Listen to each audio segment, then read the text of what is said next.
무릇 하나님의 영으로 인도함을 받은 사람은 곧 하나님의 아들이라. 너희는 다시 무서워하는 종의 영을 받지 아니하고 양자의 영을 받았으므로 우리가 아빠 아버지라 부르짖느니라. 성령이 친히 우리의 영과 더불어 우리가 하나님의 자녀인 것을 증언하시나니 자녀이면 또한 상속자 곧 하나님의 상속자요 그리스도와 함께한 상속자니 우리가 그와 함께 영광을 받기 위하여 고난도 함께 받아야 할 것이리라. 생각한 건데 현재의 고난은 장차 우리에게 나타날 영광과 비교할 수 없도다. 피조물이 고대하는 바는 하나님의 아들들이 나타나는 것이니 피조물이 허무한데 굴복하는 것은 자기 뜻이 아니요 오직 굴복하게 하시는 이로 말미암이라. 그 바라는 것은 피조물로 썩어짐의 종로로 탄 데서 해방되어 하나님의 자녀들의 영광의 자유에 이르는 것이니라.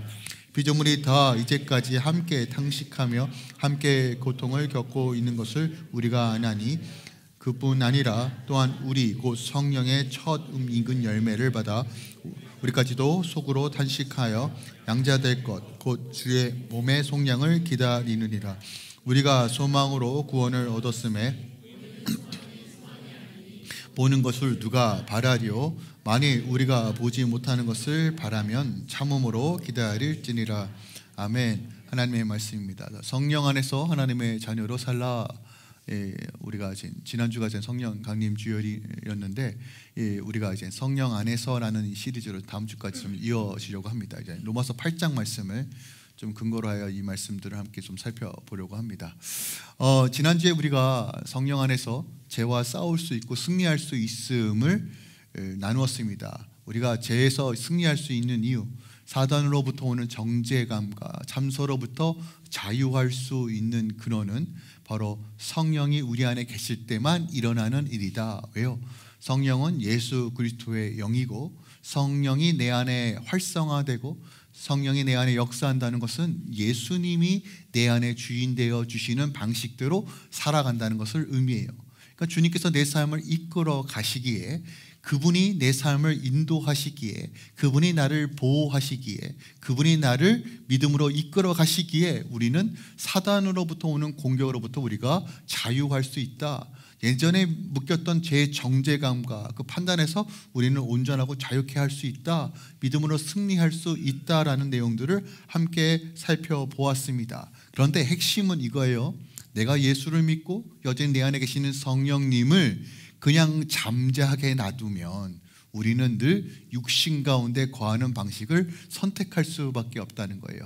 여전히 옛것을 사모하고 옛것으로 돌아가려고 하는 어떤, 이렇게 어떻게 보면 이게 기소 본능이라고 하죠. 귀화하려고 하는 본능이 있다는 거예요. 이스라엘 백성들이 광야 40년 동안 여전히 애굽을 사모했던 것처럼 지금 하나님의 은혜가 누려졌음에도 불구하고 과거로 돌아가려고 하는 본성이 우리 안에 늘 있다는 것이에요. 그래서 로마서 8장 13절에 우리에게 이렇게 권면하는 거예요. 너희가 육신대로 살면 반드시 죽을 것이로되 영으로서 몸의 행실을 죽이면 살리라요. 자, 우리의 성품, 죄된 본성을 죽일 수 있는 유일한 방식은 성령의 인도하심을 받아야 돼요. 여러분, 성령은 오순절 교단에만 국한되어 있는 것이 아닙니다. 우리 안에 세 가지 복음이 우리 안에 훈련되어져야 된다고 말씀드렸어요. 처음 우리가 예수님을 구주로 영접할 때 십자가 복음, 그죠? 주님께서 나를 위해 십자가에서 대속물로 죽으셨다, 내 죄를 담당하셨다. 그러므로 이제부터 예수를 믿는다는 것은 예수께 내 죄를 옮기고 주의 의로우심을 내 안에 채우는 것이 십자가 복음의 핵심입니다. 그 다음에 부활의 복음이 필요합니다. 그죠? 우리가 주눅 들어서 아무것도 모른 채 그냥 죽음만 기다리는 그런 송장 같은 인생을 사는 것이 아니라 주님께서 부활, 죽음에서 이기신 그 부활의 능력이 우리 안에 있다는 거예요. 그러므로 우리가 예수 그리스도 안에서, 성령 안에서 걸어가게 되면 우리 안에 그 부활의 능력이 실체가 된다는 거예요. 근데 문제는 이것을 믿고 알고 있지만 내 삶 가운데 활성화가 되지 않아요. 그래서 성령 하나님이 우리 안에 충만케 임하셔야 합니다. 제자들도 예수님의 부활을 목도했어요. 그러면 부활을 목도했으면 획가닥 변해야 되는데 안 변하죠. 여전히 두려워서 도망갑니다. 하지만 마가 다락방에 성령의 강림하심으로 인하여 그들이 증인된 삶을 살아가야 돼요. 예수 그리스도의 죽으심과 부활하심을 증거하는 증인의 삶을 시작한다는 거예요. 그러니까 성령은 우리의 육을 잠재우고 영을 활성화시켜서 하나님의 뜻 가운데 거하는 방식으로 우리를 인도한다는 것이죠. 자, 그러면 오늘 두 번째 시간으로 성령 안에서 우리 안의 정체성, 즉 하나님의 자녀됨이 어떻게 이루어지는가, 그리고 자녀된 권세와 소망과 특징과 또한 우리의 훈련은 무엇인가에 대해서 함께 좀 살펴보려고 합니다. 하나님의 자녀되었다라는 이 개념을 가장 잘 설명하는 어떠한 이미지가 있습니다. 그것이 바로 adoption, 입양이라는 거예요. 물론 이제 우리 주변에 혹은 이제 입양하시는 분도 계시고요. 제 주변에도 몇몇 분이 계시거든요. 그리고 혹은 아직까지는 저는 이제 저희 공동체에는 그런 분이 없는 것 같은데 입양아로서 생활을 겪으신 분도 계실 거라 생각이 듭니다. 우리가 입양을 직접적으로든 간접적으로든 경험했든 간에 입양이 무엇인지는 이제 대략적으로 알 것입니다. 제가 자료를 찾아보니까 공통적인 것들을 좀 발견했어요. 공통적인 내용들을 함축하여 좀 말해드릴게요. 대한민국에는 예전에 이제 전쟁, 6.25 전쟁, 그런 전쟁들이 좀 있었죠. 그러다 보니까 그때 이제 전쟁 고아들이 꽤 많이 나왔습니다. 부모를 잃고 소위 혼자 살아갈 수밖에 없는 아이들이 있었죠. 그들이 이제 길거리에 노숙도 하고 생계를 어떻게든 살아보려고 했다가 이제 자연스럽게 고아원에 의탁되기도 하고 하죠. 그러다가 종종 이제 미국 선교사님에 의해서 입양되는 일들이 있었다라고 합니다. 그죠? 처음에 아이가 미국에 입양이 됐어요. 언어도 모르고 환경도 모릅니다. 자기가 왜 여기 와 있는지도 몰라요. 언어는 샬라샬라하고 뭐가 뭔지 몰라요. 그러다 보니까 이 아이가 이게 뭔가 하고 하는 의구심과 생각과 불신들을 가득 차죠.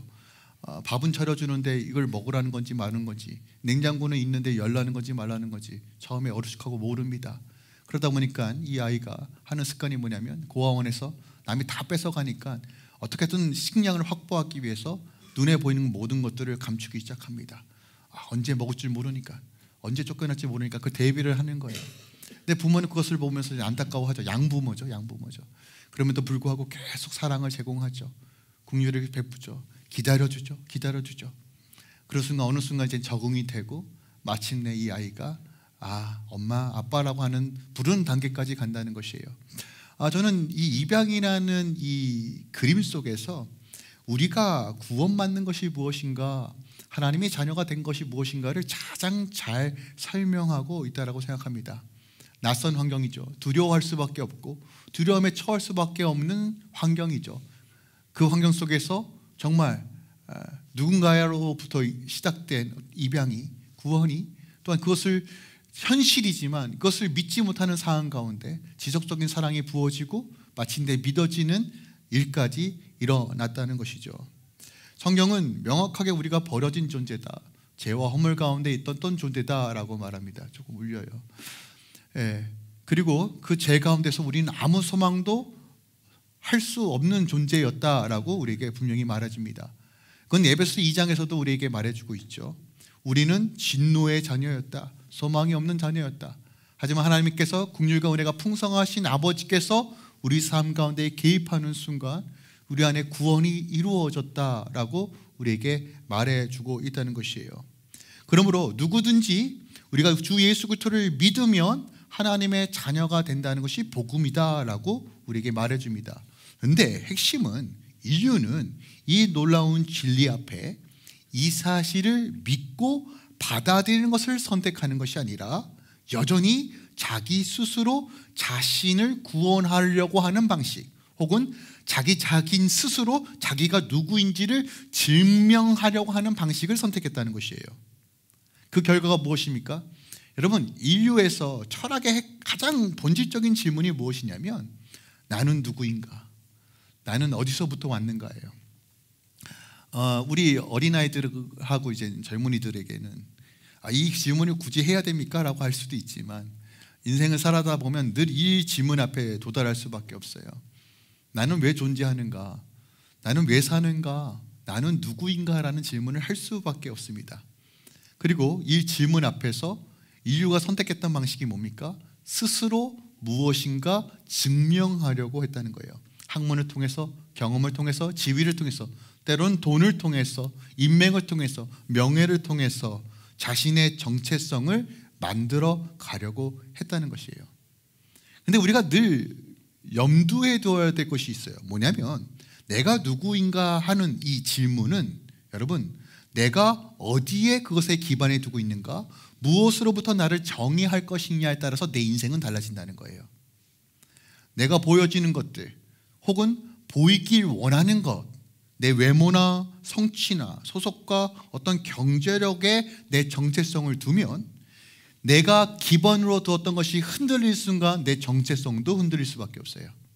내가 붙잡고 있고 이것이 진리라고 생각했던 것이 흔들리는 순간 내 정체성도 흔들릴 수밖에 없다는 것이에요. 여러분의 외모, 여러분 외모는 변하죠. 아무리 젊게 하려고 해도 우리는 늙을 수밖에 없습니다. 병들어갈 수밖에 없어요. 우리 육체는 제한적이죠. 돈은요, 끝없이 늘어나는 것이 아니죠. 때론 재정은 늘 불규칙하잖아요. 내 위치, 건강 늘 불안정합니다. 그 불안정한 것에 내가 내 스스로를 증명하려고 하면 우리는 늘 변수에 도달할 수밖에 없어요. 근데 성경은 명확히 말합니다. 성경은 단호하게 말하는 거예요. 오늘 14절에 뭐라고 말합니까? 무릇 하나님의 영으로 인도하는 받은 사람은 곧 하나님의 아들이다요. 변하지 않은 주의 영 가운데 인도함을 받으면 하나님의 아들이라고 말합니다. 또한 우리의 정체성이 어디서부터 시작된다고 말합니까? 하나님을 아바 아버지라 부를 수 있다요. 하나님과의 관계 안에서의 우리 정체성을 설명합니다. 그리고 성령께서 우리가 양자됨을 확신시켜 주신다. 우리의 소속이 어디인지를 명확히 말합니다. 흔들리지 않는, 불변하는 것에 우리의 정체성을 쌓는 것, 이것이 바로 복음이다라고 말하고 이것이 능력이다라고 우리에게 가르쳐주고 있는 거예요. 그래서요, 내가 하나님의 자녀가 되었다라는 것은요, 어떤 맹목적인 선언이 아니라 우리 삶을 송두리째 바꾸는 능력이 된다는 것이에요. 변하지 않는 터 위에서 내가 누구인지를 설명하고 변하지 않는 그 터 위에서 내가 어디에 속해 있는지를 명확하게 말해주는 것이 바로 하나님의 자녀라는 이 단어 안에 함축되어 있다는 것입니다.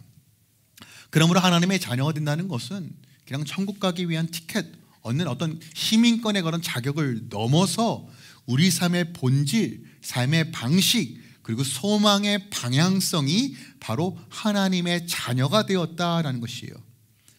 오늘 로마서 말씀은요, 성령 안에서 하나님의 자녀가 되는 삶의 특권과 그리고 책임과 그리고 미래에 대한 소망이 무엇인지를 담고 있습니다. 더 나아가 두려움에서 매여 있는 인생이 아니라 우리가 산소망이신 예수 그리스도 이름 안에서 어떻게 걸어갈 수 있는지를 우리에게 보여주고 있다는 것이에요. 우리가 하나님의 자녀로 살아냅시다. 성령의 능력 안에서 그 분명한 정체성을 가지고 이 땅 가운데 살아냅시다. 할렐루야. 오늘 본문 이렇게 시작합니다. 14절입니다. 무릇 하나님의 영으로 인도함을 받는 사람은 곧 하나님의 아들이라. 여러분, 먼저 우리가 하나님의 자녀가 됨을 무엇인가라는 중요한 특징을 설명하는데 바로 하나님의 영으로 인도함을 받았다라고 말합니다. 인도함을 받는다는 건 뭐예요? 누가 우리를 이끌어 간다는 것입니다. 근데 이것을 좀 원어적으로 좀 직역하여 해석하면 이런 의미가 있어요.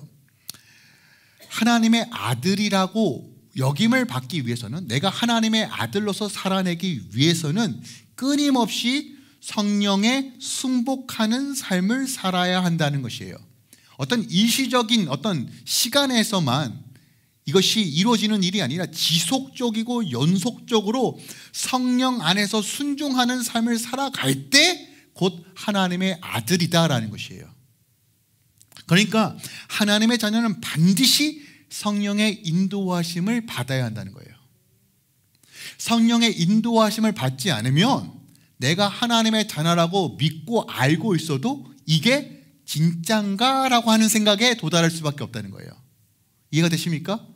성령은 우리가 하나님의 자녀가 되었다고 말해요. 예수를 믿을 때 우리가 하나님의 자녀가 되었다고 말해요. 하지만 여러분 기억하세요. 입양된 아이가 여전히 불안하고 두려워해요. 변화되는 환경, 왜 이 사람이 나를 사랑하는가? 왜 먹을 것이 제공되어지는가? 납득이 안 되고 이해가 되지 않죠. 이제부터 새로운 인생이 시작되었어, 믿어라고 하면 그게 바로 믿어집니까? 아니에요. 성령의 인도하심을 받아서 그것이 훈련되어지고 내 안에 믿음이 생성되어지고 확고해지는 것. 그런데 이것은 전적으로 우리가 성령 안에서 순복하고 순종하는 삶을 살아야지만 하나님의 자녀가 되었다라는 것이 확증되어지고 증거로 나타나는 것이에요. 그러니까 다시 말씀드립니다. 성령의 인도하심 따라 살지 못하면 우리는 결코 하나님의 자녀로 살아갈 수 없어요. 그럼 성령의 인도하심을 받으려면 어떻게 해야 돼요? 여전히 내가 주인 되었던 모든 계획과 생각들을 내려놓을 줄 알아야 됩니다. 하나님의 뜻 가운데 살기를 갈망하셔야 돼요. 나를 부인하고 성령의 음성을 들을 줄 알아야 합니다. 주님을 가까이 하는 삶이 무엇인지를 아셔야 해요.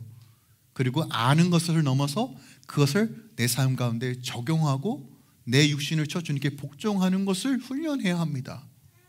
여러분, 이것은 너무나 지극히 당연한 겁니다. 또 하나, 두 번째 특징이 나오는데 그것이 15절입니다. 너희는 다시는 무서워하는 종의 영을 받지 아니하고 양자의 영을 받았다요. 자, 두 가지 영에 대한 이야기가 나옵니다. 하나는 종, 하나는 양자예요. 종은 뭔가요? 노예 상태를 의미합니다. 노예 상태예요. 노예가 뭐예요? 늘 주인 앞에 주눅 들어 있습니다. 주인의 눈치만 보죠. 왜 볼까요? 주인의 말 한마디에 자신의 인생이 결정되기 때문에 그래요. 너 죽어라 하면 죽는 겁니다. 당시 로마 시대는 그랬어요. 종은 짐승 취급도 못 받았습니다. 물건 취급받았단 말이에요. 그래서 그는 자유가 없습니다. 늘 주인의 입만 보고 주인이 어떻게 행동하냐에 따라서 자신의 운명이 결정되니까 늘 두려움 가운데 있다는 것이에요. 그런데 제가 주목하기 원하는 것은 바로 이 다시라는 단어입니다. 다시. 너희는 다시요. 다시가 무슨 말입니까? 다시 종의 영으로 돌아갈 수 있다는 거예요. 지금 복음으로 하나님의 자녀가 되었고 양자의 영이 내 안에 활성화되기 시작하는데 다시 종의 영으로 돌아갈 수 있다는 거예요. 여러분, 되게 중요한 경고입니다.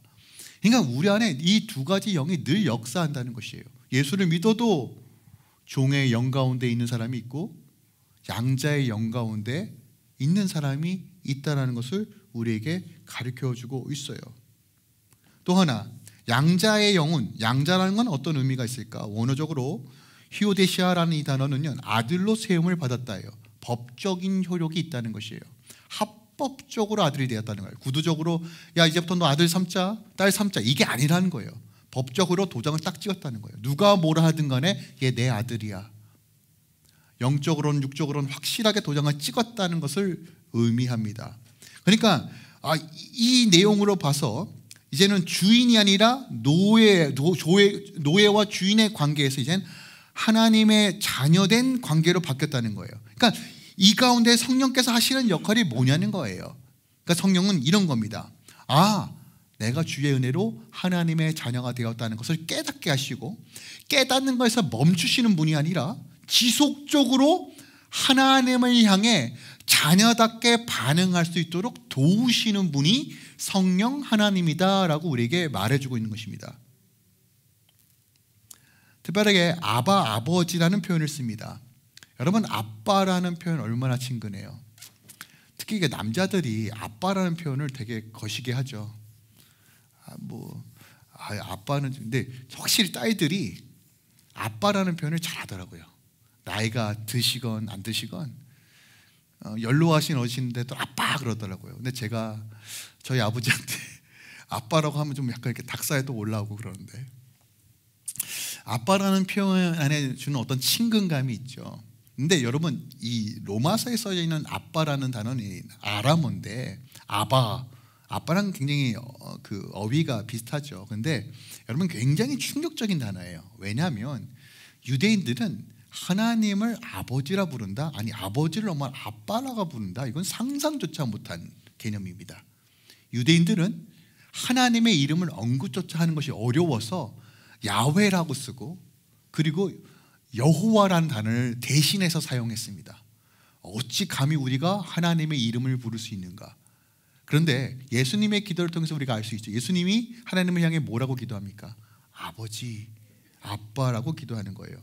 그런데 지금 우리가 아빠, 아버지라 부를 수 있다는 건 어떤 의미를 보냐면 예수님과 하나님과 맺었던 그 관계가 이제 누구의 것이 되었다라고 말하는 거예요.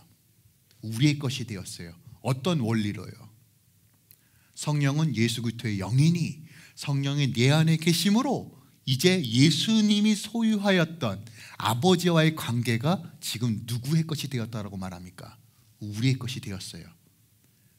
합법적으로요. 근데 우리 아까 처음에 이야기로 좀 돌아가겠습니다. 이 입양된 아이가 야, 오늘부터 너 내 자녀야 라고 하는 순간 이때부터 아빠? 물론 이제 바로 하는 아이도 있겠죠. 하지만 그렇지 않은 자녀들도 있을 겁니다. 특히 오래 방치되었고 홀로 외로이 쌓였던 시간이 많으면 많을수록 상처가 깊으면 깊을수록 양부모에게 아빠, 엄마라고 부르는 것은 굉장히 어려울 겁니다. 그죠? 제가 제 지인 중에 아주 어릴 적에 입양을 했는데 아이가 성인 될 때까지 이 말이 되게 서툴었다라고 하는 이야기를 들은 적이 있어요. 쉽지 않은 겁니다. 근데 그 은혜가 지금 우리 안에 허락되었다는 거예요. 누굴 통해서요? 성령 안에서 그 일이 이루어집니다. 여러분 이것을 개념적으로만 이해하시면 안 됩니다. 지식으로만 이해하는 것이 아니에요. 하나님이 우리 아버지 되십니다. 아빠가 되십니다. 이것을 깨닫고 믿게 하시는 분이 누구라고요? 성령 하나님이십니다. 특별하게 오늘 아들이란 이 단어를 사용했어요. 아들. 여러분 아들이라고 하니까 우리 자매님들이 되게 삐지는데 삐질 필요 없어요. 성경에서 아들은 대표성을 가지고 있습니다. 그러므로 아들이란 이 단어가 나올 때 늘 생각해야 될 동의어가 뭐냐면 상속자예요. 상속자. 여러분 혹시 상속받을 재산 좀 있으십니까? 저는 한 푼도 없어서. 근데 이제 상속이란 의미가 뭐예요? 물려받을 게 있다는 겁니다. 그죠? 그러니까 이런 거죠. 맨 땅에서 정말 어렵게 읽어내신 분들이 계세요. 그런데 우리가 보통 이런 생각하지 않으세요? 그래도 기반이라도 좀 있었으면 훨씬 더 수월하지 않았을까 하는 생각을 하잖아요. 그게 어떻게 보면 상속과 유업의 의미일 수도 있을 것 같아요. 근데 주님께서 말씀하시는 거예요. 너희가 이젠 하늘의 상속자가 되었다. 양자의 영을 받은 자에게 이런 놀라운 은혜가 있다. 그럼 이 상속은 뭘까요? 하나님의 나라예요. 하나님의 나라. 불변하고 영원한 그 하나님의 나라가 누구에게요? 양자의 영을 받은 자에게. 여러분 입양의 절차가 어떤지 좀 이해해 볼 필요가 있어요. 그래야지만 이 구원이 조금 더 쉽게 이해가 되거든요. 첫 번째로 누군가 입양하기 위해서는요 법적 절차가 반드시 필요합니다. 왜요? 신분이 변하기 때문에 그래요.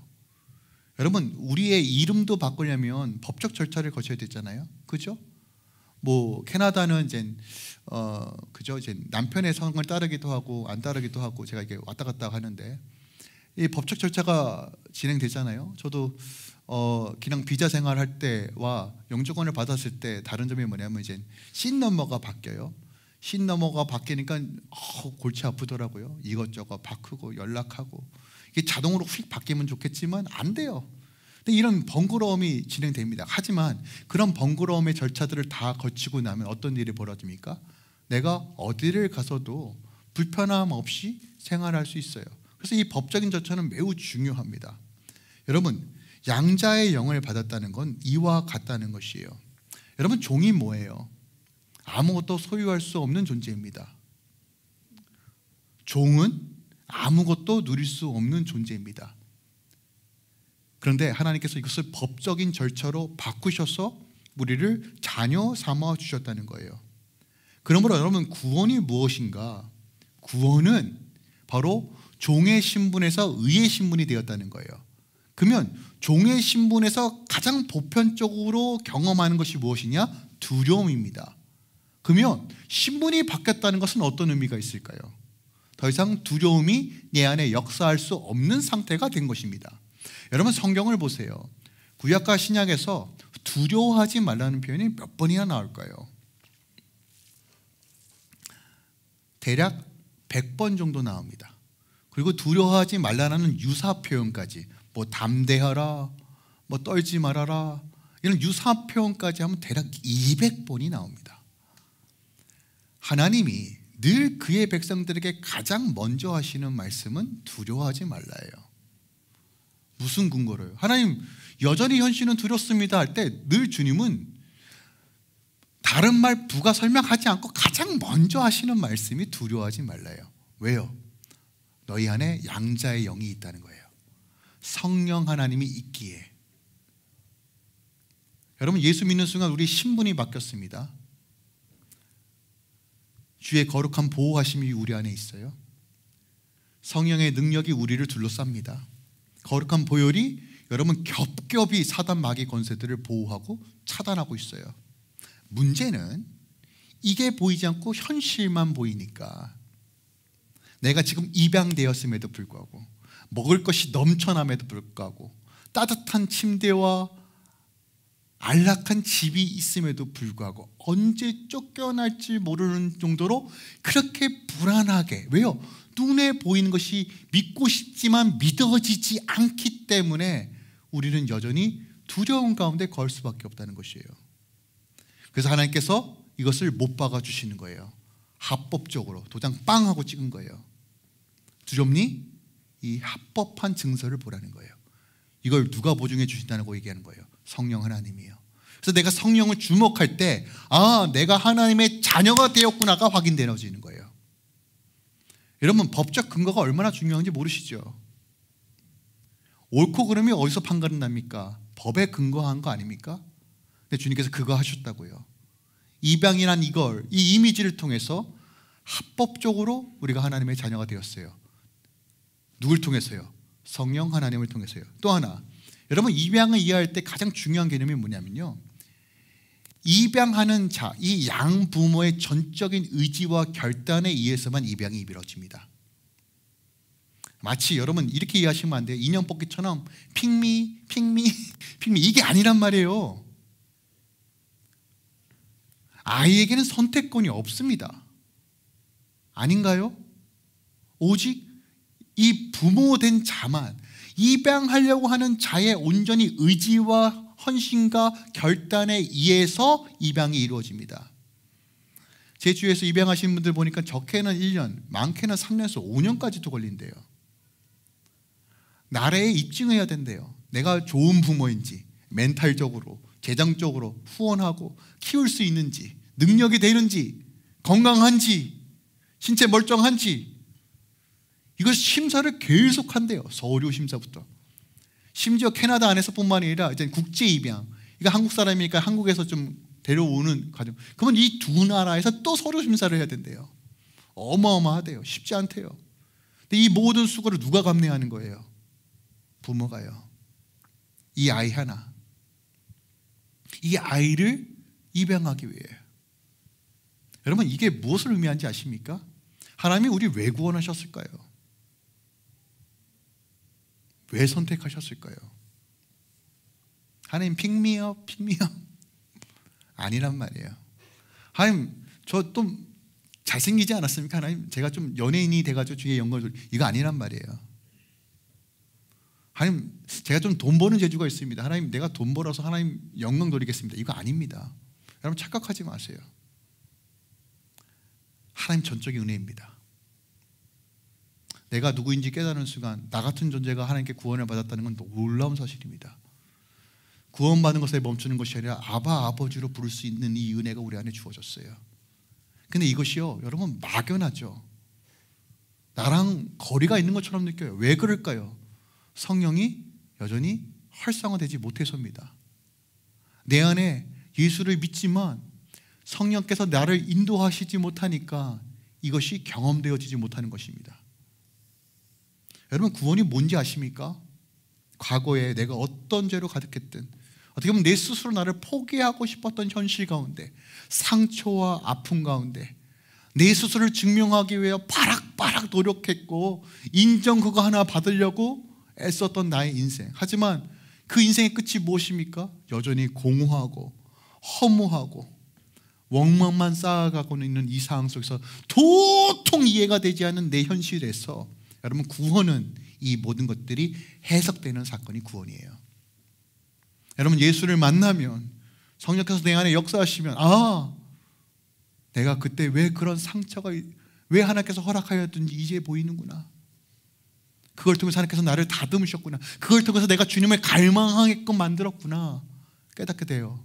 과거가 해석되는 사건이 구원이며, 나 같은 존재를 다듬고 만드시는 거 있는 그대로 나를 받아주셔서 그의 의의 옷을 입혀주심으로써 하나님의 자녀된 삶으로 인도할 수 있도록 성령 하나님으로 인하여 그 복을 누릴 수 있도록 인도하시는 분이 하나님이시구나를 깨닫게 되는 거예요.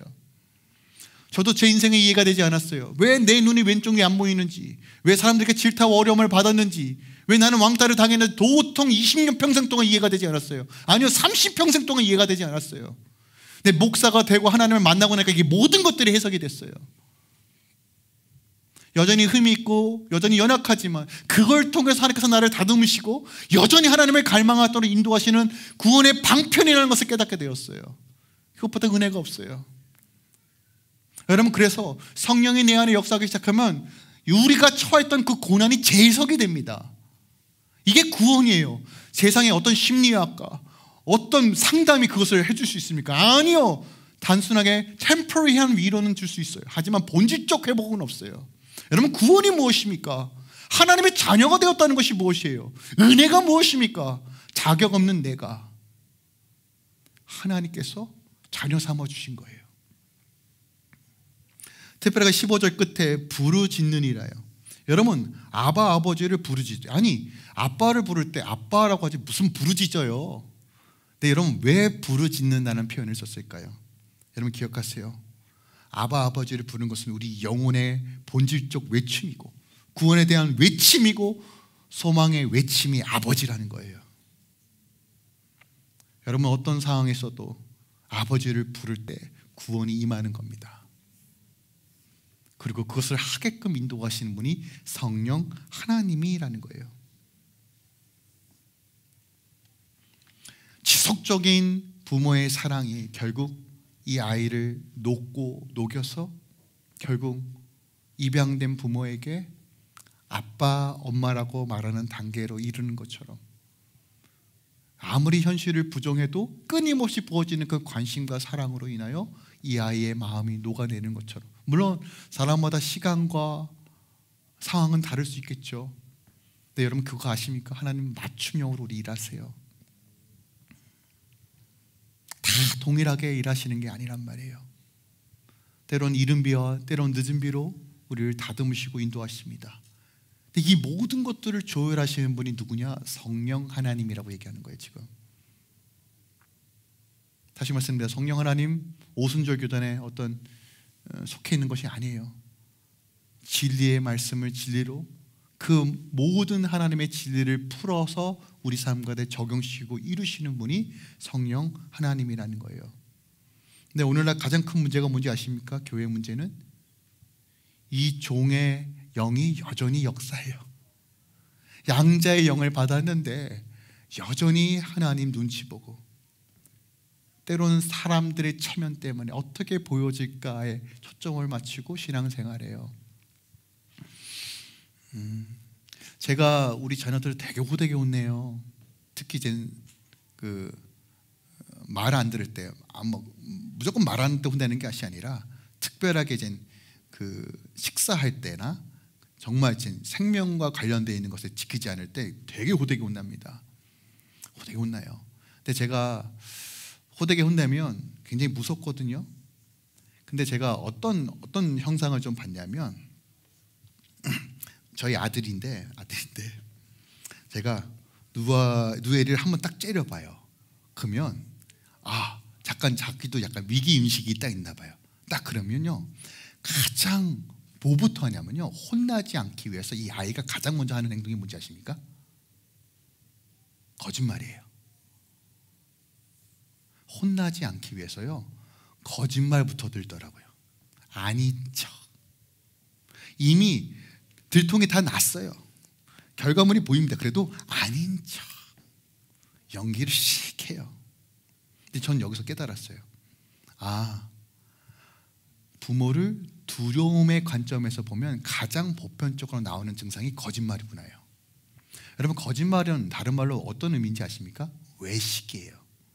종교입니다. 종교. 아닌가요? 여러분, 하나님의 자녀됨의 가장 큰 특징은 자유함이에요. 언제든지 아버지께 달려갈 수 있어야 돼요. 근데 우리가 여전히 우리 안에 생명이 주어졌고 주의 자유함이 주어졌음에도 불구하고 다시 종의 영으로서 신앙생활 하시는 분이 계세요. 마치 이런 것 같아요. 입양된 아이가 야, 혹시 또 버려지는 거 아닐까? 아, 내가 이렇게 열심히 집안일을 해야지만 양부모가 나를 인정해 줄까? 한 번 버려진 인생인데 아니, 또 두 번 버려지면 뭔들을 못하겠냐, 그냥 막 살아버리자. 에휴, 무슨 인생 뭐 쪽나는 건데, 이런 식으로 신앙생활 하십니까? 혹은 어차피 개차반인데 옛날에 죄짓던 거 그대로 죄지어도 뭐 변화되겠어? 그냥 눈만 껌뻑껌뻑하고 거룩한 척하면 사람들이 다 좋아하겠지. 여러분, 이런 식으로 신앙생활 하십니까?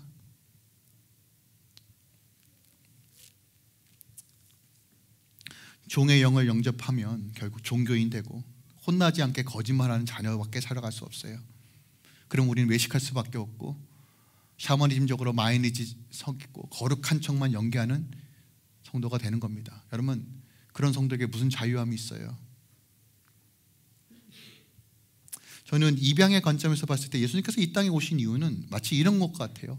입양 절차 마무리하시려고 이 땅에 오신 거예요. 그가 십자가를 통해서 완전히 해결하시고 이제 너희들 합법적으로 아버지라 부를 수 있어. 그거 절차 마무리하시려고 이 땅에 오신 거란 말이에요. 문제는 여러분, 그 사실을 알고 있어도 믿어지지 않으니까 못 누리는 거예요. 그러면 그 믿음 어떻게 우리가 소유할 수 있을까요? 열심히 노력하면요? 여러분, 열심히 헌신하면요? 헌금 많이 내면요? 아니요. 여러분, 그 어떤 행위로도 그 믿음에 도달할 수 없습니다. 오직 성령 하나님을 의지해야 돼요. 주님, 도우소서. 성령 하나님, 그 진리 가운데 내가 다다를 수 있도록, 그 진리를 깨달아 누릴 수 있도록 인도하소서. 여러분, 기도하셔야 돼요. 철저하게 내가 알고 있던 것을 내려놓고 성령 하나님을 의지하여 나아가셔야 합니다. 여러분, 잘 해결되지 않습니까? 반복된 죄들 해결되지 않아요? 육신의 종욕들이 잘 해결되지 않아요? 죄된 본성들이 잘 해결되지 않아요? 다시 말씀드립니다. 성령이 여러분 가운데 역사하지 못해서 그래요. 그 안에 주님께서 계시고 말할 수 없는 탄식으로 울고 계시는데 여전히 여러분의 의로 그걸 하려고 합니다. 그러면 여러분 딱 거짓말쟁이만 되는.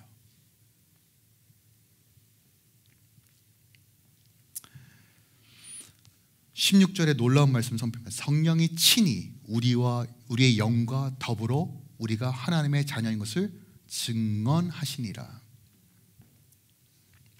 여러분, 우리의 영과 더불어 증언하신대요. 여러분, 인생에서 가장 피곤한 것이 뭔지 아십니까? 내가 내 인생을 증명하려고 할 때 제일 피곤해요. 나 이 정도야, 나 이 정도야. 얼마나 발악해야 됩니까? 그래서 애들도 보고, 야, 너 이제 대학은 가야 되지 않겠니? 야, 결혼할 때 좀 내세우고 있어야 되지 않겠니? 하여간 우리의 의로 포장하기 바쁘니까 나를 증명하는 것이 인생에서 가장 피곤한 거예요, 여러분. 근데 여러분 기억하세요? 하나님의 자녀된 것을 증언하시는 이가 누구예요? 성령 하나님이에요. 우리의 영과 더불어서요. 어떤 방식으로요? 로마서 5장 5절에 보니까 성령으로 말미암아 하나님의 사랑이 부은 바 되어서 그 사랑이 충만하면 여러분 내 삶 가운데 하나님의 사랑이 흘러가 내가 하나님의 자녀라는 것이 증거가 돼요. 여러분, 신앙생활은 이런 방식으로 하는 겁니다. 그래서 하나님과의 관계가 너무 중요한 거예요. 그래서 하나님과의 관계가 온전하신 분들은 모든 관계가 풀어지는 은혜가 있습니다. 근데 여러분 관계가 자꾸 꼬이잖아요. 그러면 하나님의 관계를 확인하셔야 돼요. 자녀된 자의 결과가 17절입니다. 자녀이며 또한 상속자, 하나님의 상속자여 그리스도와 함께한 상속자니 우리가 그와 함께 영광을 받기 위하여 고난도 함께 받아야 할 것이다. 여러분, 상속은 하나님의 유업을 받는 거예요. 얼마나 놀라워요. 근데 여러분, 이것을 너무 미래적으로 생각하지 마세요. 지금 누리는 것이 하나님 나라입니다. 우리는 이미와 아직이란 이 때 가운데 살고 있지만 하나님은 영원한 나라에서 누릴 수 있는 것들을 부분적으로 이 땅 가운데 누리게 하세요. 하나님께서 전쟁을 통해서 전리품을 누리게 하시고 하나님 나라를 증거할 수 있도록 이 땅의 것들도 허락해 주십니다. 근데 그 비밀을 누가 알게 하시냐고요. 성령 하나님이요. 근데 저는 17절의 마지막 부분을 좀 주목하기 원해요. 고난도 함께 받아야 할 것이라. 고난이 왜 필요할까요? 여러분, 다시 이야기로 돌아가겠습니다. 아이가 계속 양모로부터 사랑을 받아요. 그런데 여러분, 이 과정이 필요하겠죠. 본인만의 좀 씨름이 필요하지 않을까요? 이게 진짜인가 가짜인가? 진짜인가 가짜인가? 수많은 시도들이 있지 않을까요? 그 시간을 견디고 견뎌서 마침내 이게 진짜구나 하는 깨달음의 단계가 있지 않을까요? 여러분, 이게 광야와 같은 시간이란 말이에요. 하나님은 광야를 통해서 옛 성품이 우리 것들을 덜어내게 하십니다. 하지만 여러분, 이스라엘 백성들이 40년 동안 광야 생활하면서 자신을 돌아보지 못하고 노예 근성을 버리지 못했던 사람들의 특징이 뭐예요? 결국 광야에서 죽는 겁니다. 하나님은 약속의 땅에 들어가게 원하시는데 여전히 그 시간을 컴플레인, 아유 하나님 왜 그러십니까? 불만만 토해내면 여러분 성장은 없는 것이에요. 여러분, 히브리서 12장 7절에서 8절에 아버지가 사랑하는 아들을 징계함 같이 하나님이 너희를 대우 가신다라고 말해요. 또한 빌립보서 1장 29절에 그리스도를 위하여 너에게 은혜를 주신 것은 다만 그를 믿을 뿐만 아니라 또한 그를 위하여 고난도 받게 하려 하심이라요. 그러면 여러분 기억하세요. 고난은 하나님의 자녀된 특권이에요. 아닌가요? 여러분, 이게 되게 힘들죠. 하나님, 고난은 고난이죠. 무슨 특권입니까? 그 특권 안 받겠습니다. 여러분, 그거 안 받으면 광야 통과하지 못하면 아무리 성령께서 여러분 안에 계셔도 활성화가 안 된다니까요. 여러분, 아이가 자전거를 탈 때 넘어지기도 하고 쓰러지기도 하고 상처도 나고 밴드도 붙이고 또 과음은 부러지기도 하고 그 과정 중에서 배우는 거 아닙니까? 우리가 신앙생활을 너무 쉽게 생각하지 마십시오. 하나님을 사랑하는 방식은 왜 숫자대로 안 되냐면 우리가 여전히 죄와 허물을 사랑하는 방식을 선호하기 때문에 그래요. 근데 하나님은 광야를 통해서 이것을 정화시킵니다. 드러내세요. 때로는 수치와 아픔을 드러내세요. 그러면서 이것을 내가 직면하고 해결하게끔 하십니다. 십자가의 능력으로요. 그리고 마땅히 하나님의 복을 받을 수 있는, 유업을 받을 수 있는 상태로 만들어 주십니다. 여러분, 우리 하나님 좋으신 분입니다. 그래서 이런 찬양도 있잖아요. Good Father. He is good Father. 하나님은 좋은 하나님이에요. 세상의 아버지들은 아픔과 상처가 계신 분들이 참 많아서 하나님을 아버지라 부르는 것이 조금 어려우신 분들 계시겠잖아요. 여러분 기억하세요. 하나님은 정말 좋으신 하나님이에요. 좋으신 아버지예요. 그 하나님께서 우리에게 말씀하시는 거예요. 내게로 오라. 우리가 아버지라 부를 때 믿음으로 종의 영이 아니라 양자의 영으로 받아 성령 안에서 걸어갈 때 이 유업이 주어진다는 거예요. 여러분, 이 유업은요 지금 받는 고난과 비교조차 할 수 없어요. 이게 18절입니다. 생각하건대 현재의 고난은 장차 우리에게 나타날 영광과 비교할 수 없도다. 여러분, 꿈을 크게 가지세요. 지금 고난 별거 아닙니다. 근데 알아요. 이 고난이 가장 커 보이거든요. 현재 먹고 사는 일이 힘든 것도 압니다. 여러분 가정 가운데 어려움이 있는 것도 알아요. 이게 언제 끝날까? 전 세계적으로 다 어려운데 힘겨워하신 분들 압니다. 저도 기도하고 있고 저도 처하고 있는 현실입니다. 근데 여러분 기억하세요. 이거 통과하고 나면 하나님께서 정말 아름다운 것으로 채워주실 것입니다. 그리고 우리는 일단 보증되어 있잖아요. 영원한 나라가. 여러분 이것보다 확실한 게 뭐가 있어요? 우리가 살아봐야 100년 사는데 여러분, 주님과 함께 영원한 나라가 있습니다. 말씀을 정리하려고 합니다. 23절에 우리를 성령의 첫 열매로 받았다라고 표현합니다. 예수께서 부활의 첫 열매가 되시고 우리가 이젠 성령의 처음 익은 첫 열매가 되었다라고 말해요. 하나님께서 우리를 통해서 성령의 역사하심과 그 나라를 증거하신다고 말하고 있습니다. 그러면 여러분, 다시 한번 성령을 의지하십시오. 성령이 아니고서는 내가 하나님의 자녀된 것을 알 수도 없고 깨달을 수도 없습니다. 저는 이 시간 오늘 함께 우리가 찬양하고 기도하면서 이런 소망으로 좀 나아갔으면 합니다. 성령 하나님, 지금까지 나의 무지함을 깨트려 주시고 나를 자녀 삼아 주셨던 이 비밀들이 내 안에 깨닫게 하여 주시옵소서. 그리고 하나님, 내 안에 처했던 수많은 고난과 어려움을 재해석할 수 있는 눈을 허락하여 주셔서 소망 되신 주님으로 다시 일어나게 하여 주시옵소서. 자녀된 권세를 가지고 사단 마귀가 공격하는 모든 공격으로부터 우리를 지키시고 담대하게 영적으로 승리하게 하소서. 더 나아가 내 안에 주신 그 거룩한 성령의 첫 열매로 살아내어서 내 삶을 통해서 하나님 나라를 제시하여 주시옵소서. 함께 믿음으로 바라보며 이번 한 주도 성령 안에서 승리하시길 예수 그리스도 이름으로 축원드립니다.